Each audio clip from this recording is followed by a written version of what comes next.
Society encourages the idea that saving your leftover pennies at the end of the month is the primary path to wealth. We're told that if we just stay disciplined, we'll eventually reach a comfortable retirement by age 65. But if you look at the top 1% of earners, you'll find that their wealth isn't tied to the number of hours they log. Because the math of a fixed salary has a hard ceiling, 0% of the world's richest people are employees who simply earn a paycheck. Most people are caught in a cycle specifically designed to make them feel wealthy for exactly 1 week, only to leave them struggling by the end of the month. It is an engineered environment that keeps you working harder just to maintain your current position. This explains why even those making over $100,000 a year often live paycheck to paycheck. A higher income doesn't solve the problem if you're still operating within a system that prioritizes immediate consumption over asset ownership. To exit this cycle, you have to stop saving like an average person and start managing your capital through a specific 4-part framework used by the elite to deploy money aggressively.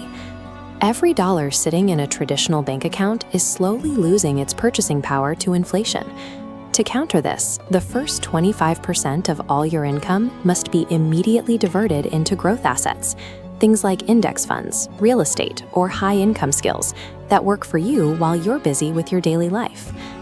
The advantage of starting early is best seen by comparing 2 different paths. Billy begins investing $200 a month at age 20. Phil waits until he's 30, but tries to catch up by investing $300 a month. By age 60, Phil has actually put in more of his own cash, but his account sits at $678,000. Billy, who gave his money more time to compound, ended up with over $1.2 million. He let time do the heavy lifting. Another major obstacle is the instinct to increase your spending the moment your income rises.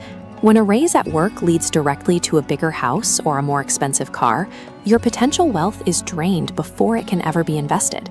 You can neutralize this by capping your essential living costs at 50% of your total income. This forces you to cover your rent, groceries, and basic transportation using only half of what you bring in. This 50% limit is strictly for necessities. It doesn't leave room for designer clothes, frequent takeout, or the various streaming subscriptions that often clutter a monthly budget. By locking these lifestyle costs at a fixed ceiling, you generate the mandatory excess capital required to fuel the growth assets we discussed earlier. However, focusing entirely on growth leaves you vulnerable to reality. A single unexpected bill, like a major car repair, can destroy a financial foundation if you haven't built a safety net. Without liquid cash, you're often forced into high-interest debt or pressured to sell your long-term investments at the worst possible time just to cover a basic emergency. This is why 15% of your income must go toward stability. This money belongs in a high-yield savings account that remains accessible but earns a much better return than a standard checking account.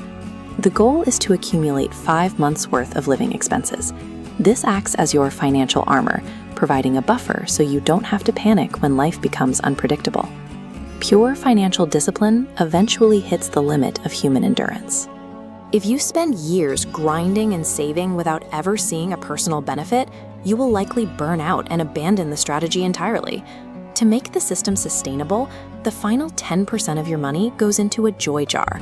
This is guilt-free spending for experiences you'll actually remember, like a weekend trip or a dinner with friends, to keep you motivated for the long haul.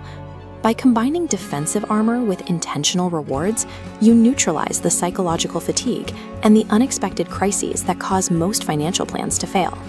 Implementing this 25-50-15-10 framework shifts your relationship with money. You stop working for every dollar and instead create a system where your capital generates its own momentum. The wealthiest people in the world understand a simple truth. If you do not own assets, you are simply a part of the system that is owned by someone else. Successful people reinvest in their own growth to build more success, while those who remain broke often spend their money trying to impress people who are in the same financial position. It's time to take action. Head to the comments and let me know which of these 4 percentages you are going to focus on valuable and want to keep upgrading your mind and your wealth. Hit that subscribe button right now. I will see you in the next video.